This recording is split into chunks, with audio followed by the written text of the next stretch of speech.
So, there's a new Lord of the Rings movie on the way, and you think that would be amazing news, right? But this announcement has kicked up a major storm online. A viral commentary is raising some really serious questions about the creative team, and in this explainer, we're going to dive deep into the arguments that are fueling this whole controversy. So, what is all the fuss about? Well, pretty much the entire backlash can be traced back to one highly critical YouTube analysis that has just exploded online. We're going to walk through its key arguments piece by piece to really understand why this new film has already become such a lightning rod for fans. It really taps into these bigger conversations we're all having about legacy and who gets to tell these stories. All right, here's our game plan. We're breaking this down into 5 parts. First, we'll look at the movie announcement itself. Then we'll get into the source's questions about the writer's experience, its theory of a so-called political hiring, this idea of a clash of values, and finally, its concerns about the story they're planning to tell. Okay, so the project itself. We've got the old guard back. Peter Jackson and Philippa Boyens are involved, which is great. But they're not the ones stirring the pot here. The controversy is all about the 2 new screenwriters they brought on, the late-night host Stephen Colbert and his son Peter McGee.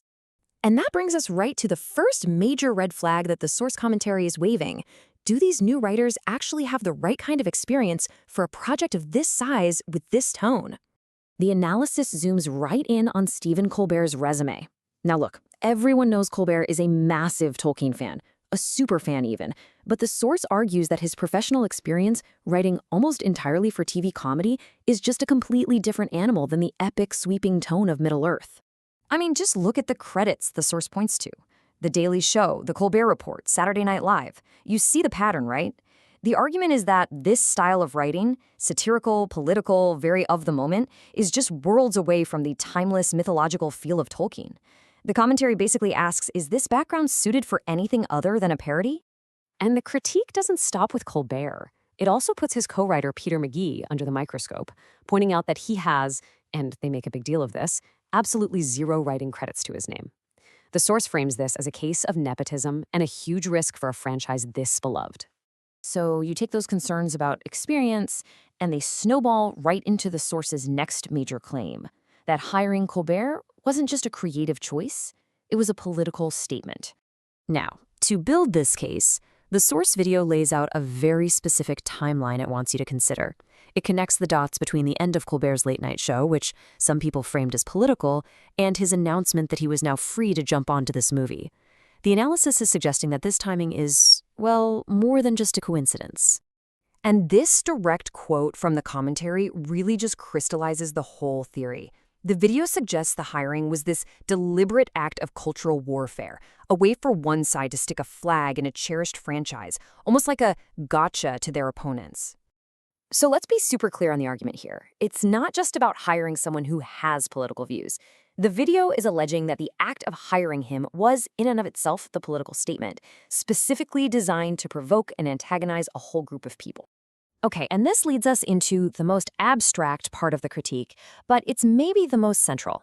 It's this idea of a deep, fundamental conflict between Stephen Colbert's worldview and the worldview of J.R.R. Tolkien.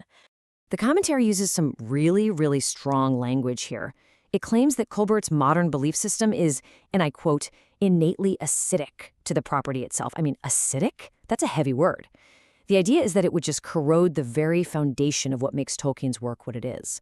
So here's how the source basically pits these 2 worldviews against each other. On one side, it defines Tolkien's work as being completely rooted in his deep Catholic faith, a sort of traditional English morality, and his harrowing experiences in the trenches of World War I. And on the other side, it characterizes Colbert's worldview as one of modern activism, which it argues is just fundamentally incompatible with all that.